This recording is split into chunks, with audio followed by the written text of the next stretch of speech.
साक्षी का परिवार middle class है। परिवार में माँ पिता है। साक्षी के जीवन में तब जिम्मेदारियां बढ़ जाती है जब एक दिन अचानक उसके पिताजी को पैरालिसिस आ जाता है।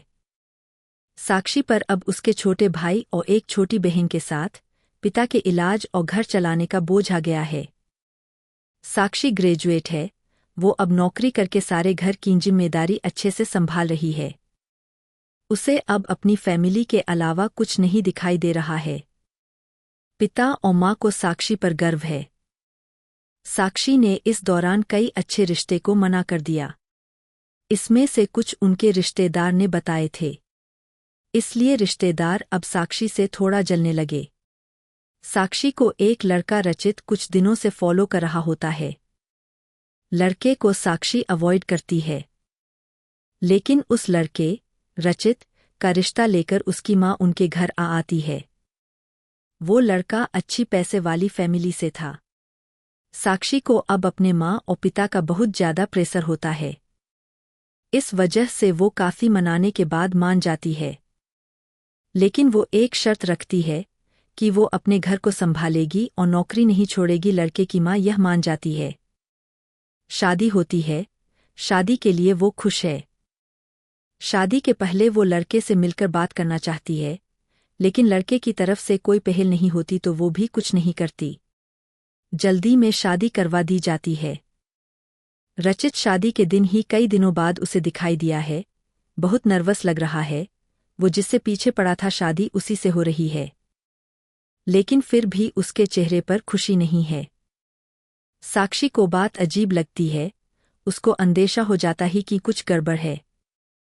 सुहागरात की सेज पर वो बैठी है और बाहर से कई मर्दों की आवाज आ रही है। तभी वो बैठी बैठी सोचती है कि वो उन्हें आवाज से कैसे पहचानेगी, क्योंकि अभी तक उसने उनकी आवाज सुनी ही नहीं। और फिर रचित कमरे में आता है। चेहरे का रंग पूरा उड़ा हुआ रहता है। साक्षी एक नज़र चुपके से उठाकर उसे देखती है। वो भी बिस्तर के एक कोने पर बैठ जाता है। कई देर हो जाती है। साक्षी को अजीब लगता है, क्योंकि रचित ना कुछ बोलता है और ना ही उसके पास आता है। फिर साक्षी ही पहल करती है और कहती है, सुनिए, आप इतने नर्वस मत होइए, मुझे आप पसंद है। रचित उसकी ओर मुड़ता है। साक्षी उसको पूछती है, क्या हुआ, आप खुश तो है ना? रचित केवल गर्दन हिलाता है। साक्षी बोलती है, मुझे आपसे बहुत बातें करनी थी, लेकिन आपने पहल ही नहीं की, चलिए अब करते हैं। रचित अभी भी चुप रहता है। साक्षी फिर बोलती है, आप कुछ बोल क्यों नहीं रहे? रचित की आंखों में अब आंसू आ जाते हैं। साक्षी घबरा जाती है, क्या हुआ, मुझे बताइए तो। रचित अब साइन भाषा में बताता है कि वो बोल नहीं सकता। साक्षी को धक्का लगता है। वो चुप हो जाती है और रचित से दूर हो जाती है। पहली रात ही उसे पता चल जाता है कि उसके परिवार वालों के साथ धोखा हुआ है, क्योंकि लड़के वालों ने इतनी बड़ी बात छिपाई। उसे धोखा बर्दाश्त नहीं होता है। वो अपने घर वापस लौट आती है। उसके परिवार को भी इस बात का पता नहीं होता। परिवार वाले भी यह सुनकर शॉक रह जाते हैं और अपने आप को कोसते हैं कि उन्होंने जल्दी कर दी, पहले पता लगवाना था। साक्षी ने फैसला लिया कि अब वो कोर्ट में बात ले जाएगी। शादी के एक दिन बाद ही बात तलाक तक पहुंच जाती है। साक्षी तलाक की अर्जी देती है। रचित की माँ साक्षी के घर आती है। साक्षी की माँ उन्हें भला बुरा कहती है। साक्षी उन्हें रोकती है। वो पूछती है, आपको जरूरी नहीं लगा इतनी बड़ी बात हमें बताना? रचित की माँ नीचे मुँह कर और चुप रहकर सारी बात सुन रही है। रचित की माँ कहती है कि मैं माँ अपने बेटे का भला ही चाहती हूँ और उसके पिता भी नहीं है। वो साक्षी को पसंद करता है, इसलिए वो साक्षी से शादी करना चाहता था।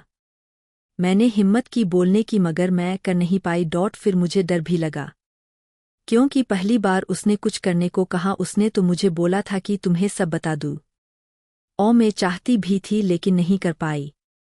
मैंने रचित को भी झूठ बोला कि तुम मान गई, लेकिन शादी के पहले उसे पता चल गया कि मैंने उसको झूठ बोला है। तब तक देर हो गई थी, इसलिए वो खुश नहीं था। साक्षी, शायद तुम मुझे समझ पाओ। साक्षी अभी भी गुस्से में है।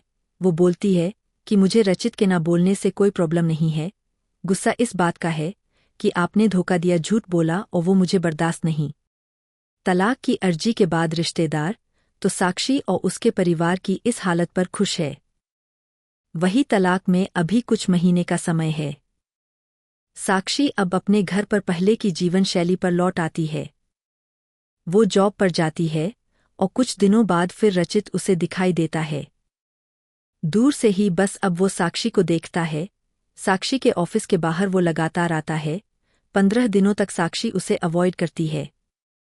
फिर एक दिन उसके पास जाकर बोलती है, अब यह सब करने से कुछ नहीं होगा और मैं नहीं चाहती कि तुम कुछ नाटक करो, इसलिए यहाँ आना बंद कर दो, समझे। साक्षी की बातें वो सुन रहा है। वो साक्षी को इशारों में काफी पीने को कहता है, लेकिन साक्षी वहां से चली जाती है। अगले दिन फिर वही रचित खड़ा रहता है। साक्षी उसके पास जाकर कहती है, काफी पीकर मेरा पीछा छोड़ दोगे? रचित गर्दन हाँ में हिलाता है। टेबल पर दोनों आमने सामने बैठे। रचित अपने फोन में कुछ मैसेज टाइप करता है। साक्षी उसको देख भी नहीं रही है। साक्षी के फोन में मैसेज आता है।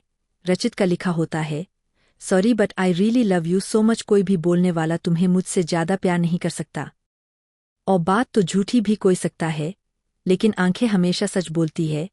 एक बार मेरी आंखों में देख लो, फिर तुम्हें जो सही लगे वो करना। साक्षी का सारा गुस्सा मैसेज पढ़ते ही चला गया। वो धीरे से अपनी आंखें उठाकर रचित की आंखों में देखती है और उसकी आंखों से आंसू निकल आते हैं। वही वो उसको बोलती है, पहले ऐसी बात नहीं लिख सकते थे मुझे, आज तक कभी किसी ने ऐसे नहीं समझाया। वो खड़ी होती और रचित को बोलती है, चलो मेरा सामान वापस अब तुम ही उठा कर ले जाओगे। रचित उठकर साक्षी को हग करता है। आपको यह कहानी कैसी लगी हमें कमेंट कर जरूर बताएं। इसी तरह की अच्छी कहानियां आप यहां पर पढ़ सकते हैं। यहां उपस्थित शिक्षाप्रद कहानियां आपका मनोरंजन करने के साथ दिशा भी देंगी। तो बने रहिए हमारे साथ और हमारे प्रयास को सफल बनाएं।